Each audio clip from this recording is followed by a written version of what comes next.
Good morning, everyone. Welcome to Higher Moment Mastermind. I'm Shira Lotzar, happy to be your host, joined by my colleague, Vern Schellinger. Happy to answer your job search questions. So we have a small group today, which means more airtime for people on the call. So you're welcome to use it as you like. So who has got a search question for us on any topic, either a question or a comment, or maybe something interesting that happened to you this week, something notable, something that worked for you that you want to share?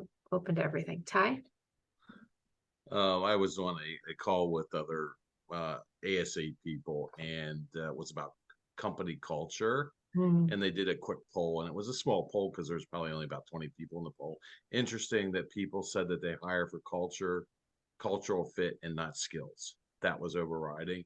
So that being said, me being an older worker, is there any, again, I've asked this question probably over again, any proactive things that I can do during an interview to say that I'm going to fit, even though the culture may be, okay, these people are younger than me?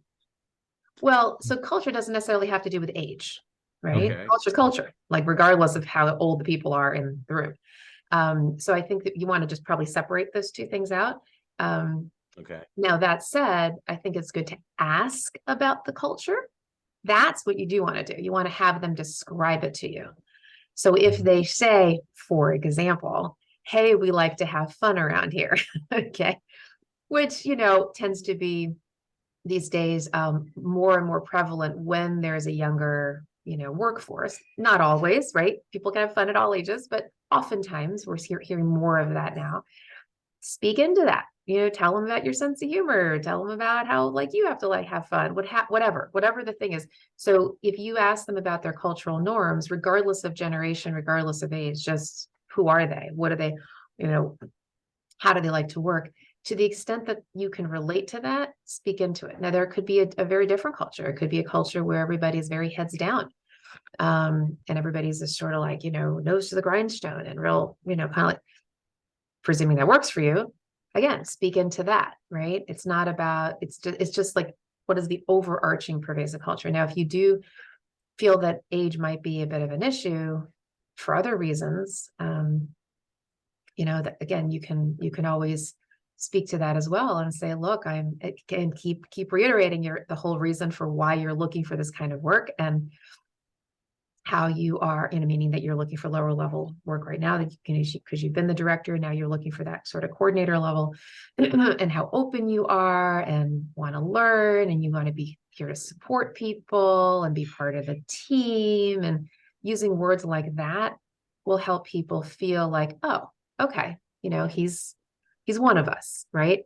He's not going to be too big for his britches. He's not going to try to tell us what to do. He's going to be cooperative, supportive, and does that make sense? It's just, you want to just use language that shows that you're going to be able to fit in. I see where you're coming from. Try to achieve that fit in some way. Yeah. I'm one of you. One other question you may want to ask Ty, when tell me about your culture, and they say, okay, well, it's kind of a fun culture. Follow-up question could be, well, can you give me an example of what you mean by fun? What do you do here for fun? Dig a little bit deeper, and then everything that Shira just said, you may be able to then come up with an example of your own once they give you an example of what fun means to them. Great, thank you. Yeah, for sure. Alexandra, are you new to us? You're on mute. I am new to you. How'd you hear about it? I heard of you through Kevin Coffney. Ty Smith is probably here for the same reason. Okay. I see his face way too often. But yeah, just a nice way to get a Friday going for me here. There you go. Welcome. Well, we are an open Q&A type of a group. That's what we're doing. We're popcorning around the room. In fact, since you have the mic, if there's any job search question you'd like to pose here, we are happy to address it. Myself and my colleague, Vern Schellinger. We are both career coaches, and I'm a recruiter, and Vern is also a former HR executive. So we have that kind of HR lens to bring to the table. So any job search question on top of mind for you? Do you two have experience working with startups? When you say working with startups, can you be more specific? Being in HR for a startup.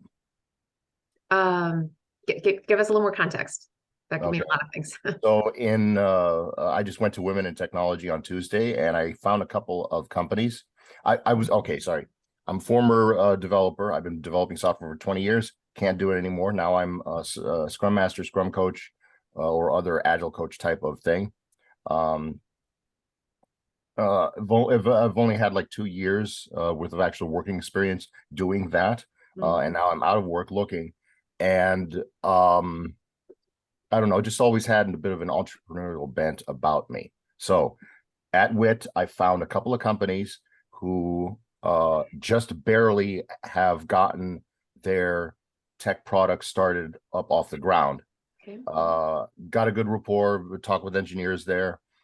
And both of them said they're not looking to scale up to Agile yet, but probably would like to like now. And I'm thinking from their perspective, like, well, they could hire a Scrum Master just off of anywhere and hope for the best, or they could go to a consultancy, which would be just deathly expensive, actually. And and in the consultancy could just kind of inflict on them all sorts of programs and formulas that they have in their magic books and whatnot. Or I could come to them and say, okay, I'm looking to be an Agile coach. That's a future I'd like. I haven't done it yet, but here are the resources I have to back me up. Maybe take me in for a consultancy fee at hourly, and I won't necessarily work a full 40 hours, but I'll be there for you. And I'll once again, I have these resources here that I'll always be pulling from, and more listening to your team than giving you a formula or so on and so forth. Sure. So that's really, really out of the box thinking. Yeah. I hope I don't blow the group away with this, but right now I put some feelers out on LinkedIn and whatnot to get help and information. So that's at the top of my mind, since you asked the question. Yeah, sure. And actually I'm going to broaden out your topic, right, for the sake of the whole group, right? Because everyone's in a different situation, and just address it this way. So that's very creative of you, and I commend you for doing that. And there are many people on this call who may be in full job transition, right? And if you are, depending on the kind of role, now this doesn't work for everybody, but it certainly would work for your type of, situation. And I think for some others, is actually to offer employers that option of contract work, gig work, right? Freelance work. There are situations where employers will be open to that because for kind of the reasons that you just laid out, and others as well, that maybe they just don't have the capacity to bring someone on full time. They don't have the need for it, but they need some part-time in air quotes, but just sort of the contractual, what some people call the flexible workforce, like a project basis, right? It is perfectly acceptable to offer your services that way. And a lot of times employers are very open to it. Sometimes it could be even just while they're doing a search for a full-time person. Maybe you have a unique skill set. Maybe you're not quite the perfect fit for the full-time role, but you have a unique skill set that maybe could help them out in the interim, right? It's a couple extra dollars for you, good for them if they need somebody to fill the role in the meantime. Or again, you have a skill set that's just not related to that role, but you can do something else for them in terms of, again, some contract work. So I would say just in general, you're on the right track. Continue to offer yourself. Another thing is like I'm actually trying to build my own job requisition with these companies, like you know what I mean, and in tech fields and whatnot, that can happen. Somebody becomes an expert in something, and so companies will make a job requisition for them, right? Because a long time ago, somebody was an expert on iris detection for identification, right? And you just don't put out a job requisition for that, right? And depending, and the more networking you do, again, I'm speaking broadly to everybody here, the more networking you do, the more you will be able to potentially suss out creative opportunities like that, where somebody can create a role around your skills because you have something unique, where they meet you and they're like, oh, wow, I didn't realize you did XYZ. We could actually use somebody like that. They don't have a formal rec. They never thought about it before, but because they met you, they might be able to create something which is why it's so important to keep networking. And any job search group you go to will always beat that drum, and how important networking is. In fact, Vern, do you want to speak to that at all? Yeah, one of the things you said, Alexander, you said you're friends with some of the engineers in one of these startups. No, I just talked very well with the engineers that happen to be at the booths over Oh. at WIT. So yeah, Okay.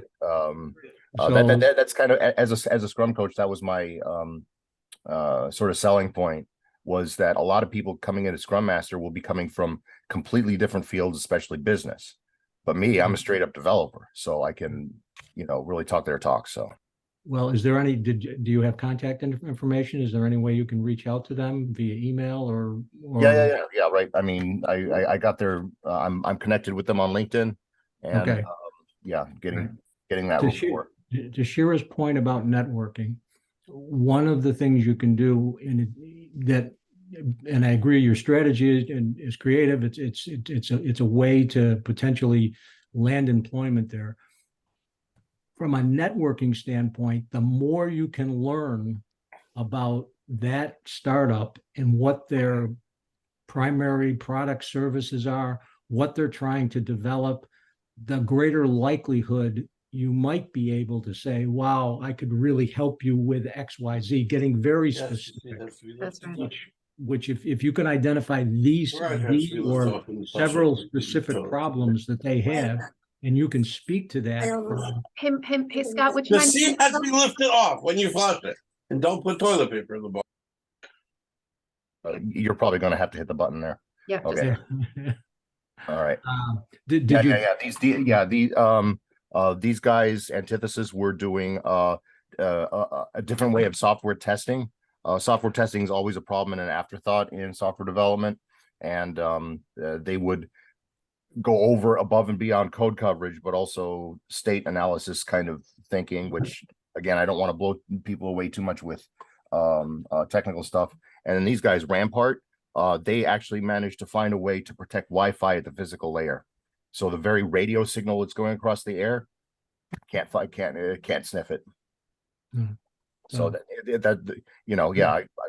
got you there, Vern. Yeah. Well, and then the second thing is, if you do get some type of contract with them, the benefit of that is you actually start to demonstrate your skills and experience, which gives you a lot more credibility than just telling them how good you are in all of these experiences, which is always the case as a job seeker. You're interviewing, you're talking to people, and you're just verbally communicating who you are, what you're good at, what you're looking for. In an interview, you're trying to convince the interviewer that you're the best, person, but it's all verbal. Whereas, when you actually can do either a volunteer work, or you can do a contract work, they get to see, real time, real life, your skills, your abilities, your ability to communicate, your ability to be a team player. Yeah. Okay. Well, I didn't want to take the floor for too much. I think that's a full 15 minutes of time I took for the hour. Thank you, all right, Alexander. Hopefully I was helpful for others. Thanks. Sure. It is good to get talking and flowing and whatnot. So thanks. Good. You're welcome. All right. Who else has a topic they'd like to bring up?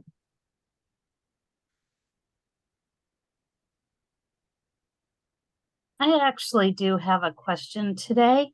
And that is, while I am applying for jobs, I get these jobs where I guess they're mostly on the company site, where they ask you for your resume and then they make you fill in the forms all over again. So it's like you're just copying and pasting into the different sections. Right. And I get that they want some additional information, but what is the point? I'll tell you right away. I'll stop you right there. Okay. I'll tell you precisely why they're doing this. Okay. Because this is an organization that is obviously large enough where they have something called an ATS, an applicant tracking system. They want all of the information of all of their candidates to be standardized in one database. If all they did was accept your resume, the resume would not be compatible with their ATS. So they force you to fill out the form. These are our database fields. Please enter your information so we can have a full record of who you are in a way that's organized in our database. That's the only reason why. Okay. Got it. Okay. Not I saying thought, it's not, frustrating, right? Because you've got to re-enter and it takes Yeah. time and but that's why they do it. mhm. Yeah, I figured this would be a good format to Yep. be able to ask that question. So So, Well, I'm a tech guy, so I do absolutely nothing but online resume application. Going in person or whatnot is absurd, except for a job fair. If if the ATS in my book, if it does not automatically parse in a Microsoft Word file or have a button that says take from LinkedIn and automatically just suck all that information down, I don't touch them. And in fact, there's a friend who just got work at HR, and that was her task, is to get 41 positions filled.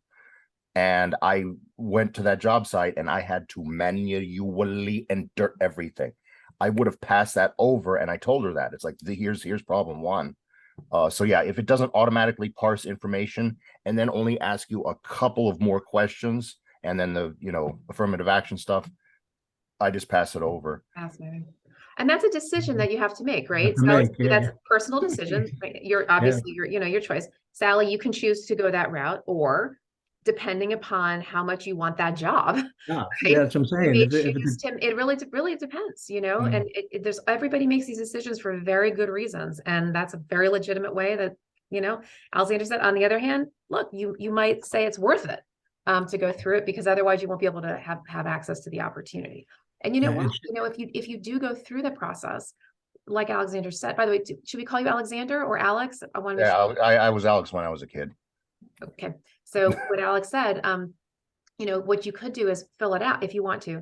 Fill it out. When you finally get on the call with HR, you may want to at some point gently say to them, just from a candidate user experience, right? Not sure, what kind of ATS you're using, but I do understand that there are ATSs out there that don't require the candidate to re-enter their information. Da, da, da. Very gentle, very kind, just thought helpful suggestion. I'm not sure Maybe it'll be helpful for other call people. from HR though, will she? I'm sorry? Will she even get the call from HR? Because the ATS just might filter everything out. Well, that's a different question. Vern. Yeah, no, I was going to say, this is just another hurdle that you as a job seeker, every job, there's hurdles throughout the whole job search process. Right. And again, this is a decision point. As Alex said, if I see this, I don't even want to apply for the job. Right. This may be your organization that fits with your vision and everything you want to do, and they've got a crappy system, but if you want to get an interview, you're gonna, or at least get an opportunity to get an interview, you got to go through that process. It's another, just one of those hurdles and frustrating parts. Vern makes a really good point here. If I can just kind of broaden out the topic here. I'm going to be really slow and deliberate in how I say this. Okay. So over the years, as both a recruiter and certainly as a career coach, I have heard so many job seekers be frustrated with the candidate experience, right? What it's like for you to be a job seeker. And that could be on any level, from this first touch with the potential ATS.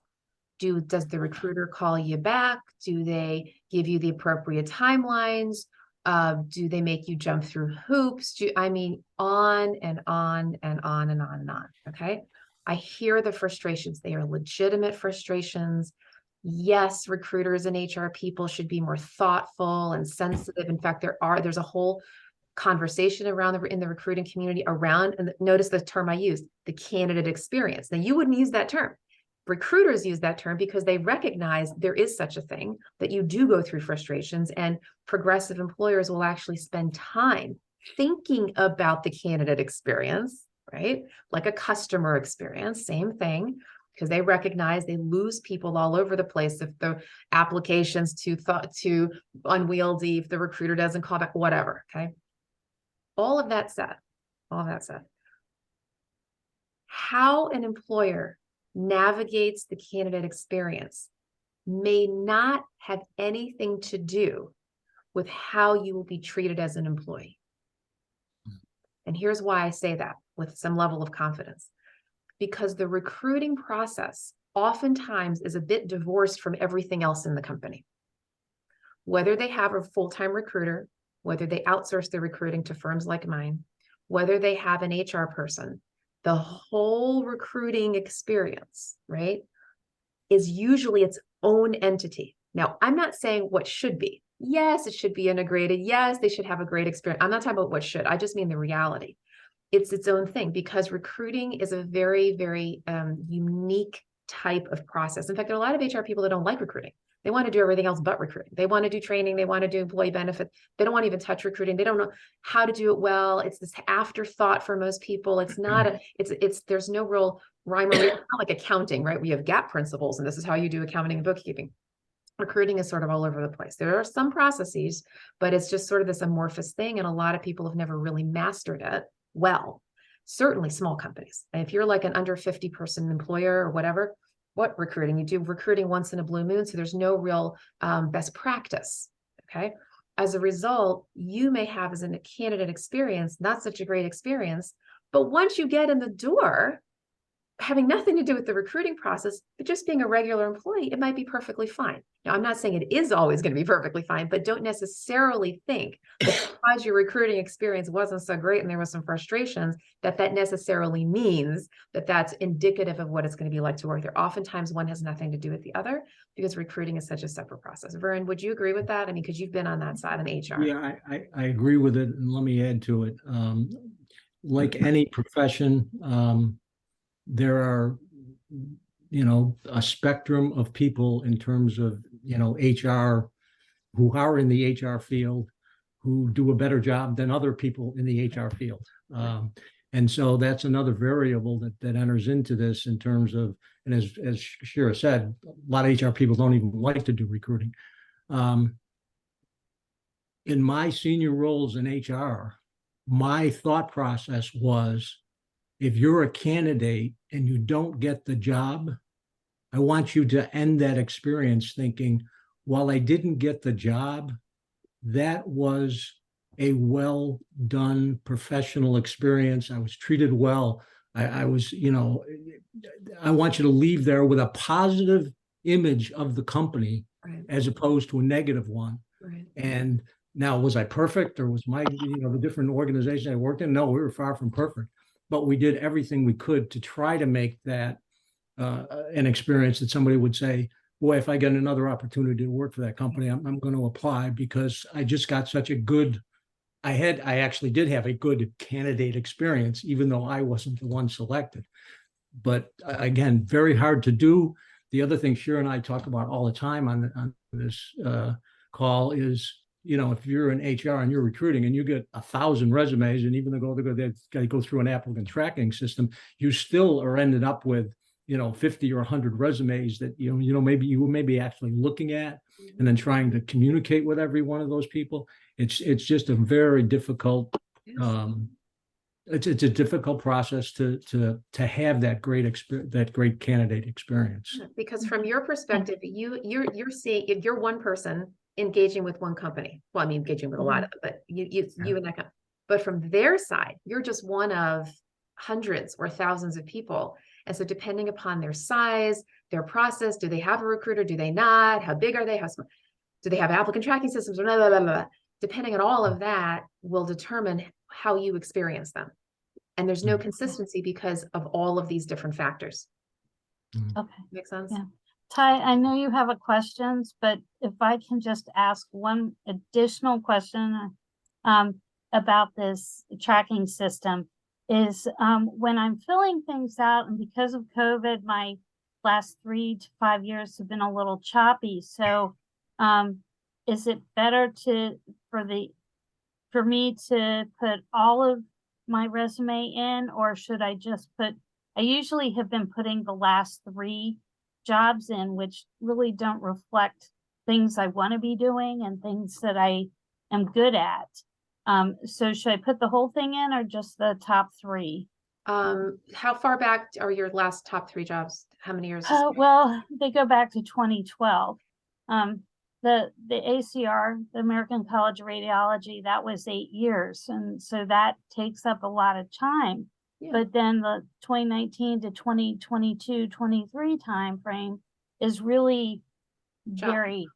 Well, is there a reason why you don't want to go back all through ACR? Like, is there a reason why you don't want to go back about 15 years?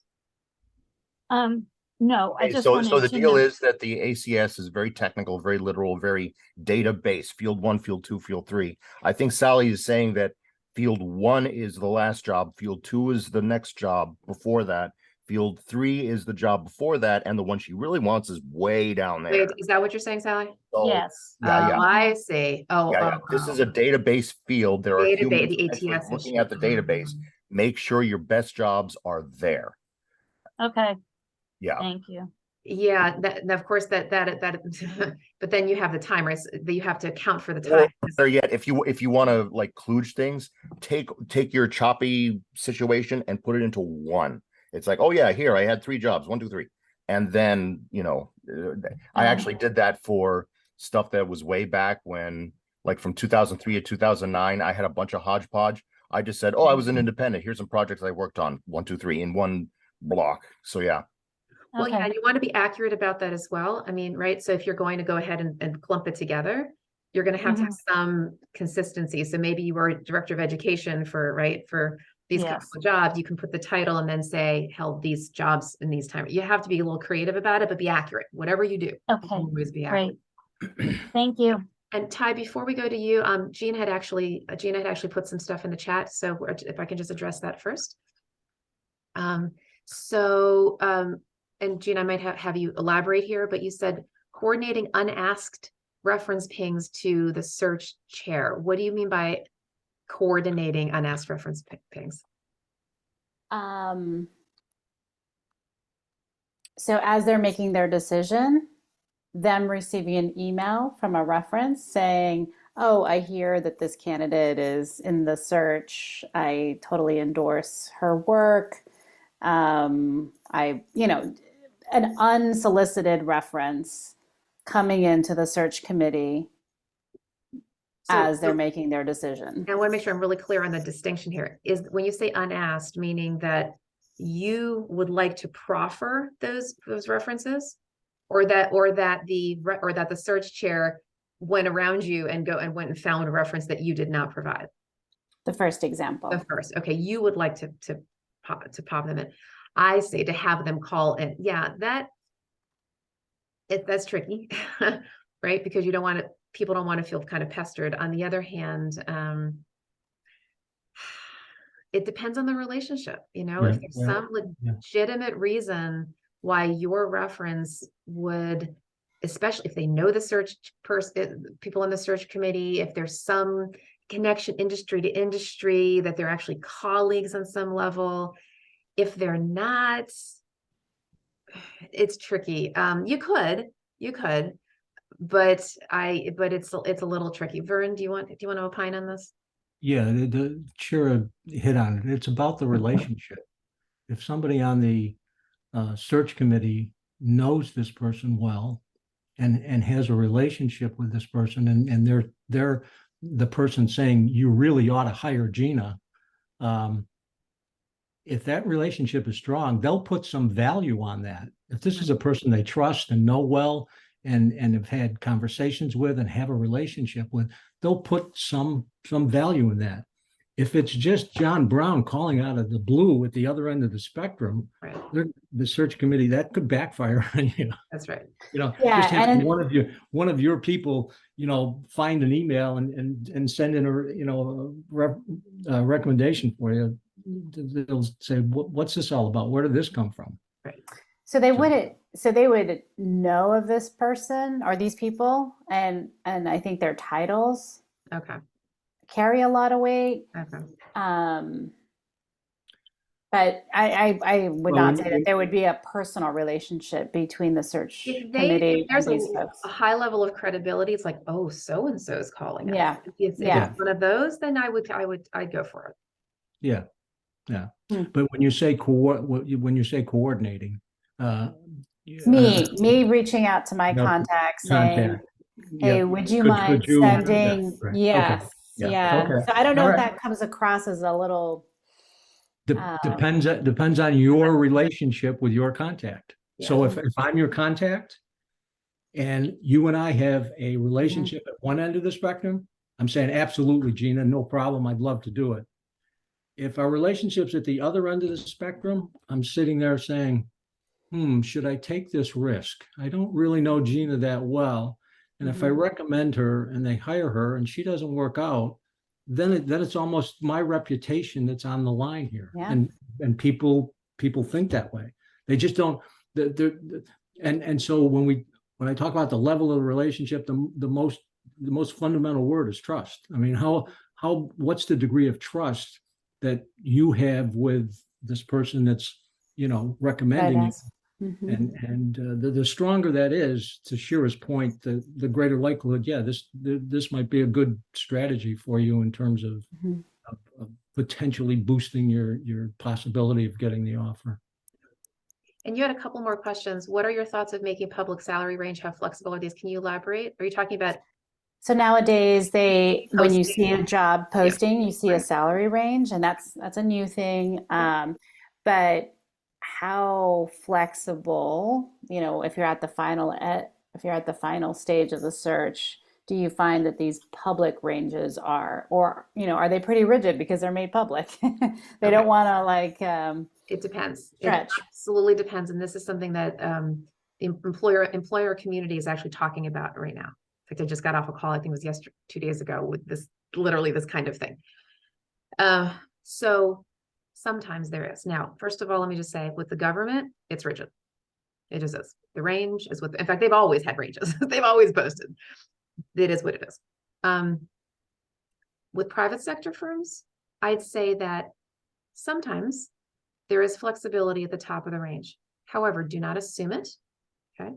Only apply for something where you really, really feel that that top end is something you could potentially work with. If you can't work with it, then you're going to need to let them know up front. Say the top of your range, I'm making this up, was 120, right? I just need to let you know right off the bat that I'd actually be looking for an extra whatever, 10K or something like that. And then sometimes they'll say, oh, okay, we still want to talk to you. Meaning if they've already found an interest in you before they want to schedule an interview, say before we go through with this, before we schedule the interview, I do want to let you know I am looking for something a little bit higher. Do you have flexibility? Says Gina to the employer. And then that gives them, the opportunity to say, well, actually, yeah, for a background like yours, we could potentially, go, or no, actually, there's no 120 is really the top. And then you can make a good decision. Then you've saved everybody a lot of time, right? By addressing it up front. Is that fair? Yeah. And then the last question you had is How far do we go how back far do we list back? Yeah, on resume and LinkedIn. So this is kind of a classic question. Every recruiter is a little different in their answer. My particular answer is 20 years, more or less. Okay. And the more or less is that you might have a job that, I don't know, maybe you were there for 10 years and it extends back to 25 years or something like that. It's okay. So at the end of the day, if you are seeking a more senior level position, that's typically not as much of an issue because they're expecting a person to be of a certain age. Okay. Even when an employer says on a job description, we're looking for quote unquote 10 to 15 plus years of experience, they don't literally mean somebody who's 35. That's just sort of an old fashioned way of doing things. They're actually implying the 45, like they're looking actually for a more seasoned person. So I wouldn't worry about that. The challenge comes, and Ty has been very open about his own situation. That's why, Ty, I'm going to call on you here, is that Ty is a seasoned employee, right? Seasoned person. However, he's intentionally taking a big step back to go after an entry level position. So in a case like his, it's a little trickier, right? Because he's now competing with people who are maybe 20 years his junior. Okay. That's more of the challenge. But if you're going after something that's a little bit more traditional for where you are in life, they're expecting, you to have a level of experience. So I say about 20 years, 10 years for seasoned people, 10 years is a little too low because it makes you look too light in experience. Okay. I would actually now just kind of keep it. The other thing though, to sort of de-ageify your resume in LinkedIn is to take off the dates of your graduation. If you went to college, say, I don't want to make any assumptions here. If you went to college, then I would not put the dates, on your resume or on your LinkedIn. And thankfully on LinkedIn, you can eliminate the dates of your education. And if, like, let's say a resume, you want to keep it to 2 pages and you can't put everything, would, You don't have to keep um, it to 2 pages. That's a misnomer. That's a myth. Yeah. You can absolutely go to 3, no problem. People, that old 2-page thing is back in the day when, I'm not kidding you, when we were mailing and faxing. That's where that comes from. okay, so let's say you get to 3 pages. Can the LinkedIn, since that's digital and not nobody's ever printing that, can you be a little bit more specific and list out all of the positions or? I wouldn't, because you want to be consistent with your resume. If you only go back 20 years on your resume, go back 20 years on your LinkedIn. Because Why? it's still an age, because it's still an age thing anyway. Because if you're trying, so it depends on, actually, let me back up. It depends on why you're cutting your dates off. I've made an assumption. I apologize for doing that. If my assumption was that you are looking to de-ageify, is that right? Or are you just looking to cut the length? Cut the length. Oh, that's why you Sometimes, missed it. Okay. so I feel like by cutting off that, I don't know, first 10 years, there are some nuggets in there that kind of tell the story that I'm trying to say, that like by like eliminating those, Yeah. I'm not So able to. Mhm. if you're just cutting it off because you're for length, actually, I'll go back to what I said a minute ago. You don't have to, right? So you can have a 3-page resume. I wouldn't go to 4 necessarily, but you should, hopefully you should be able to tell your resume story in 3 pages. Nobody has a problem with that anymore. Really, it's fine, because we're just scrolling these days. We don't have pieces of paper anymore. So you should hopefully be able to tell your entire career history on 3 pages. And then of course on LinkedIn, same thing. You can just go back as, all the way to the beginning. Yeah, and those earlier ones, Gina, where you say there's some nuggets there, you're not going to get hired today based on what you did 15 or 20 years ago. But if there's some accomplishment Right. that you really do, you don't need to put all of the bullet points from the job 15 years ago. You take the 1 or 2 Right. that are really the most important, the ones that you want to communicate, and put that on the resume. So for example, let's say a person's in public relations, okay? They may want to let people know that they started their career as a journalist, right? Or I had a client once who was a communications strategist, and she wanted to let people know that she won a Pulitzer when she was a journalist in her early career. That's on her resume, right? Yeah. So that kind of thing can very much make sense. Yeah. Okay. And well, I guess my idea would be, maybe it's not, all those little details aren't necessarily on the resume, but I could have them in the LinkedIn, just because there's a lot more room and space. Yeah, And it's true. You certainly can do that if you want to just kind of make a brief mention of the job on your resume. Like, for example, some people will actually have, when I write resumes, sometimes I'll do this for more seasoned people. At the bottom, I'll say prior experience. yeah. And I'll list company title, date, or just even company title, no dates, and that's it. And no explanation, just really short and chunky. Yeah. But you're right, like on LinkedIn, you could elaborate on it. Sure. Yeah. Okay. No Yeah, problem. like my first job when I was in college was at the Mirage Hotel in Las Vegas taking room reservations. I'm a software developer. Hello? Kind of breaks the cliche. So I like having that on there. But just like you said, that experience way far back is really, really condensed into like 1 line a piece. So yeah. All right, so let's go back to Ty, and then we'll go to Jeffrey's chat. I'm trying to go in order of when people ask stuff. Okay, I just have a brief comment. My understanding is that the resume LinkedIn profile is a marketing document. The ATS system becomes an application because usually there's a question there. Is this correct? Do you attest that everything on this application is correct? And you can chime in here if you think that that's a Not- wrong interpretation. Yeah, So what, I'd expand that. I mean, it is much more than that. It's the thing with the it's a whole other conversation. I should probably have an ATS expert come in one day and talk about this.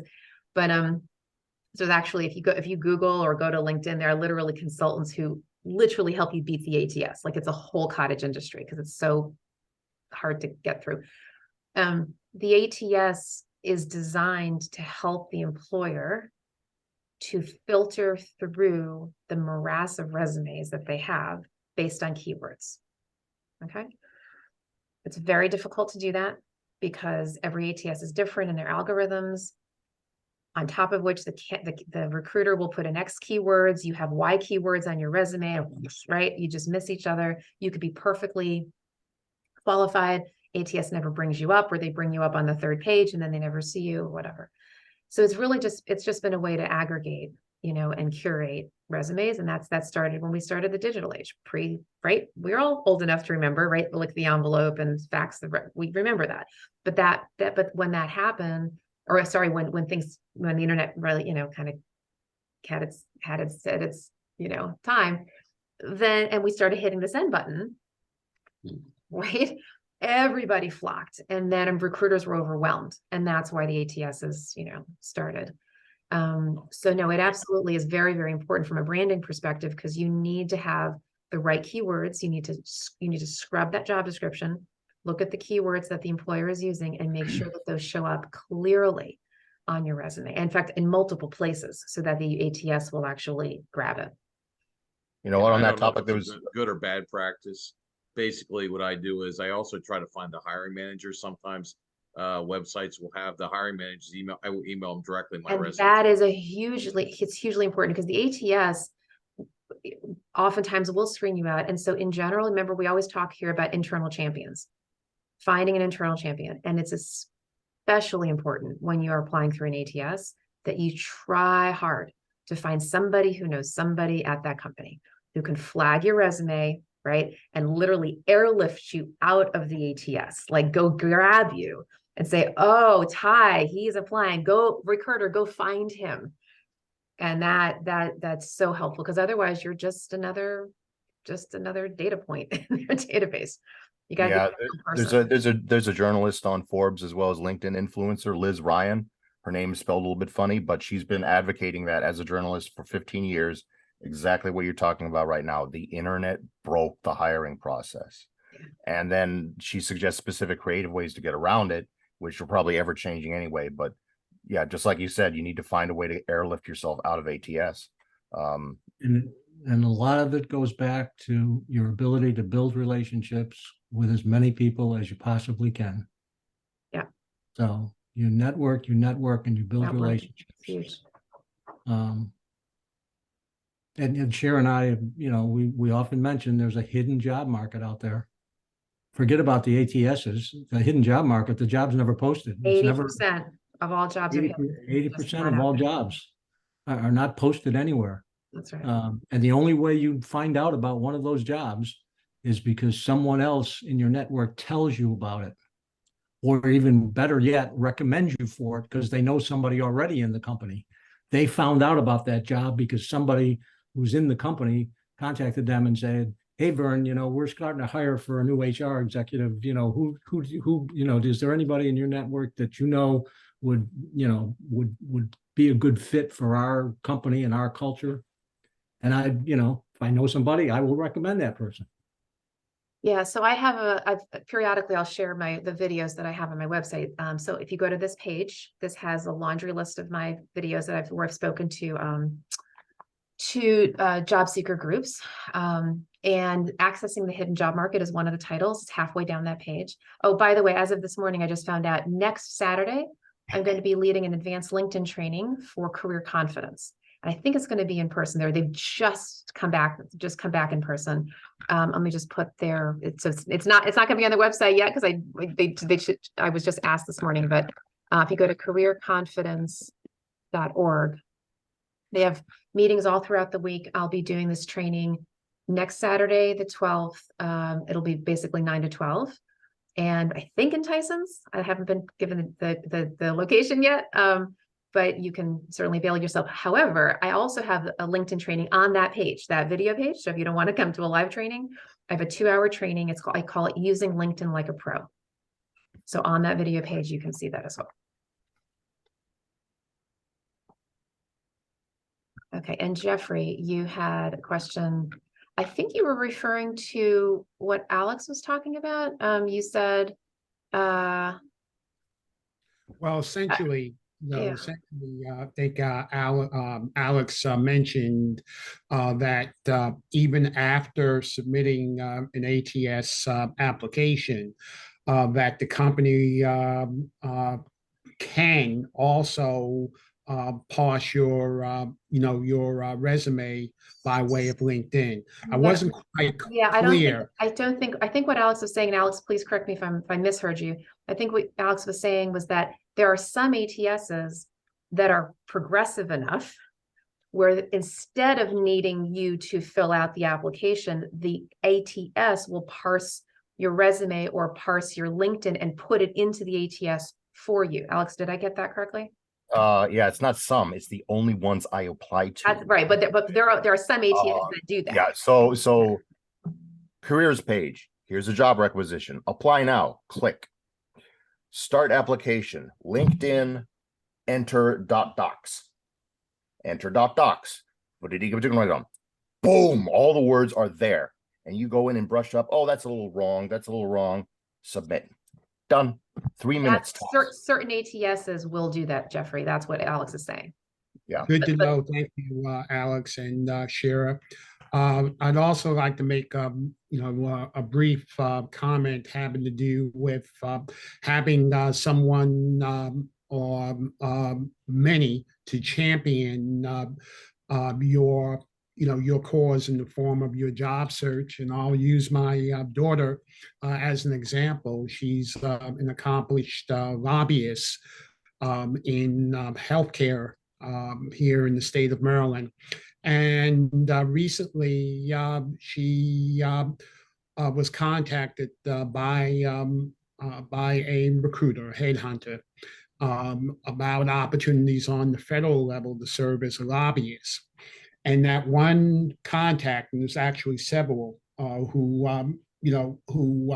mentioned Jocelyn, my daughter, has led to 5 inquiries about positions, within the Capitol Hill federal lobbying base, again, with healthcare in view. And so my point is having that champion is very important. Absolutely. Yep. Huge. Huge. I And mentioned the more champions you have, the better. yeah. Yes. And I think I might have mentioned last week, but for those who weren't on the call, in fact, Verver knows the story very well. When we first started this HMM call, the Higher Moment Mastermind, back in August 2020, amazing, it's been over 2 years now. We had for quite a while, we had an attendee like yourself named Kimberly. And on this call, she heard about another networking group in the association community. She starts attending that group. And one day during that call, she was mentioning, that she was looking for a director of membership job. Somebody on that call, who was the CFO of an association, said, "We have a director of membership opening." And Kimberly's like, "That sounds familiar." Well, sure enough, Kimberly had applied 2 months prior, had never heard from the organization. Because she was on that call, the CFO said, "Hey, send me your resume. I'll get it flagged." She sends the resume, she gets the job. It was a direct connect, right?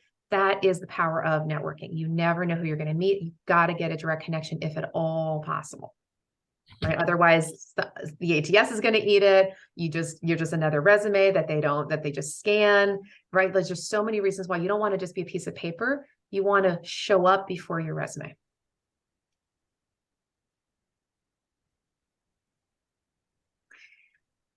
All right. And Gina, you had made one other comment in the chat about filling out the ATS. You're saying, do you want to elaborate here?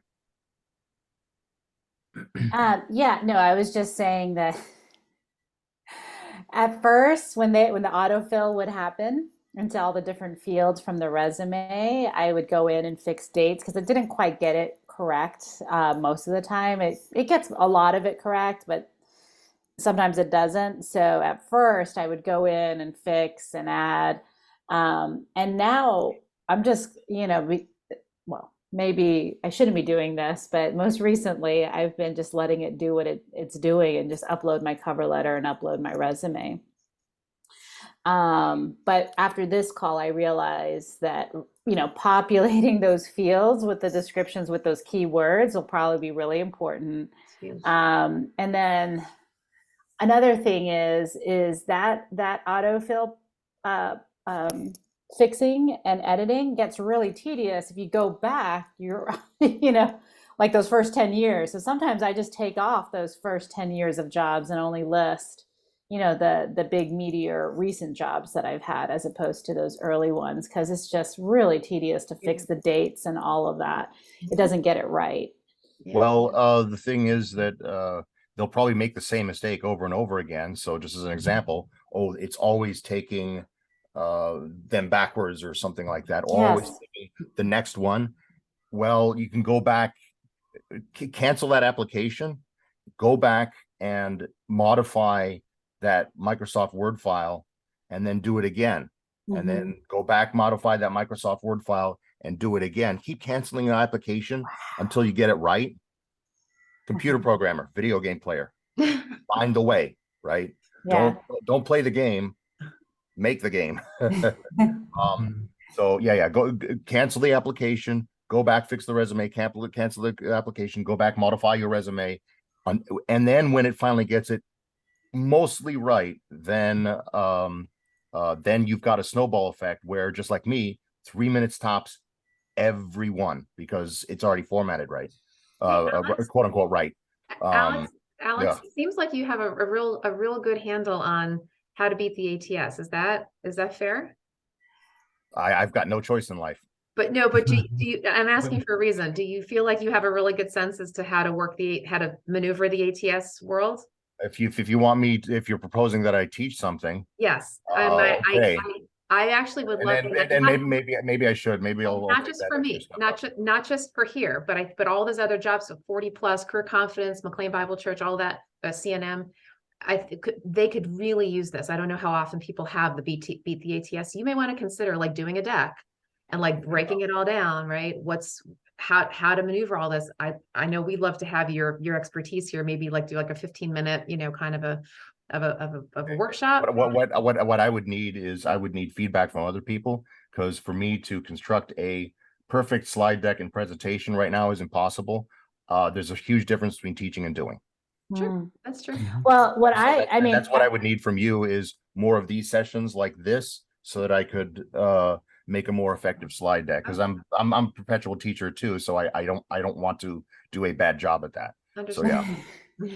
Shira, what I would recommend is, for whatever it's worth, taking your proprietary resume template, using that to feed an ATS, maybe 3 or 5, and then figuring out, because exactly what Alex is talking about is that depending on the spacing or the, what format you use, the ATS kind of understands it. And some of them are better than others. Some of them it always gets wrong. But to Alex's point, you can kind of, if there was such a good template that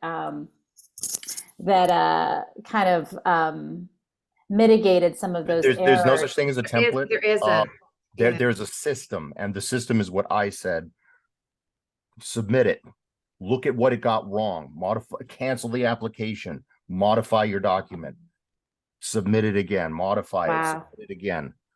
Yeah, that's it. That's it. And then do it for the big 3: Taleo, ICIMS, and Workday.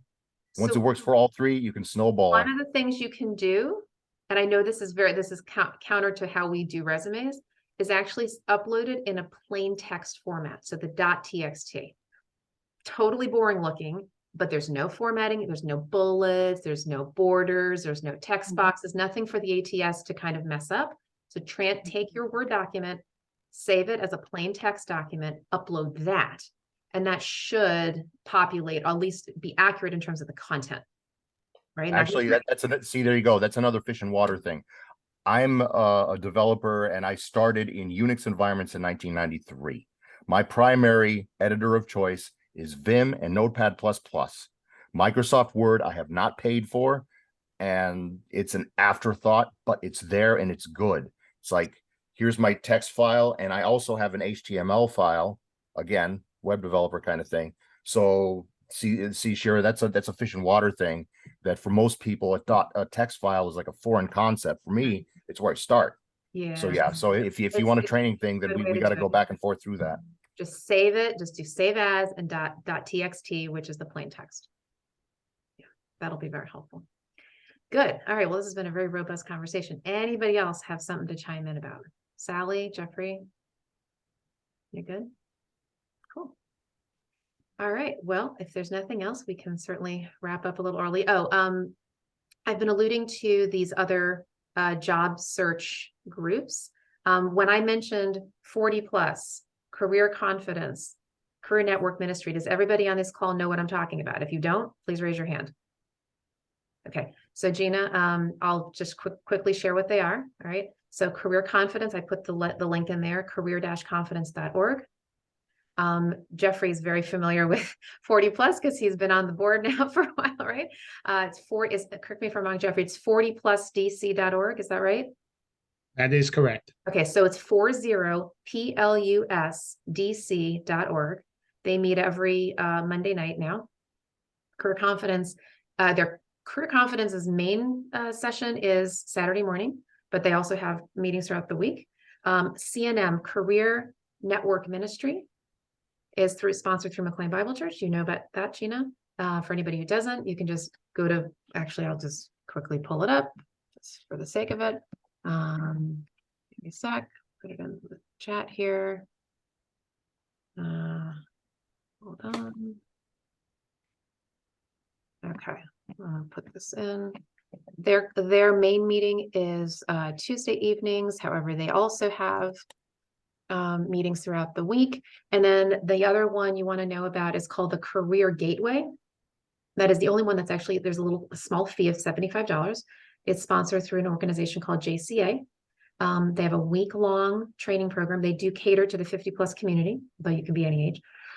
It's week-long, but not like one Monday through Friday. It's like a Monday, Wednesday, Friday, Monday, Wednesday, I think, all day, right? It's full-blown training. I happen to do their LinkedIn training on whatever that Monday is.